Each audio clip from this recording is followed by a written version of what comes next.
अक्सर ये ख्याल आता है ना कि पैसा जाता कहाँ है। चलिए आज इसी को समझते हैं। ये एक बहुत आम प्रॉब्लम है और इसकी असली वजह शायद वो नहीं जो सोची जाती है।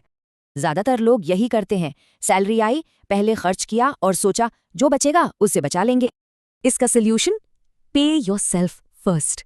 एक सिंपल सा नियम जो सब कुछ बदल सकता है। मतलब अपनी सेविंग्स को एक बिल की तरह समझना है जिसे सबसे पहले चुकाना जरूरी है। जब पहले सेविंग होती है तो फ्यूचर को प्राथमिकता मिलती है। सिंपल।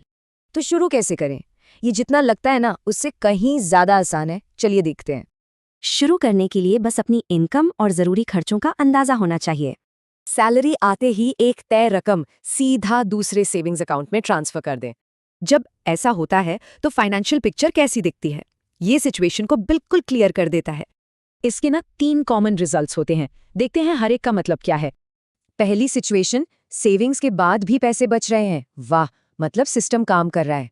तो अगला कदम, सेविंग्स बढ़ा सकते हैं या इन्वेस्ट करने के बारे में सोच सकते हैं। दूसरी सिचुएशन, सेविंग्स के बाद बस गुजारा हो रहा है, यानी इनकम और खर्चे लगभग बराबर हैं। यहाँ फोकस होना चाहिए छोटे मोटे खर्चों को कम करने पर, ताकि थोड़ी और जगह बने। तीसरी सिचुएशन, सेविंग्स के बाद भी ओवर स्पेंडिंग हो रही है, यानी खर्चे बची हुई इनकम से ज्यादा हैं। यहाँ प्रायोरिटी है खर्चों को रिव्यू करना, और अगर कोई कर्ज है तो उस पर ध्यान देना जरूरी है। तो ये चार्ट साफ दिखाता है कि पहले बचाओ रूल से आगे का रास्ता कैसे तय होता है। याद रखें, ये कोई पाबंदी नहीं है, ये तो पैसे के लिए एक प्लान है, एक मैप है। तो बस एक छोटी सी टिप, खर्च करने से पहले थोड़ा सा बचा लें। आज से ही शुरू करें।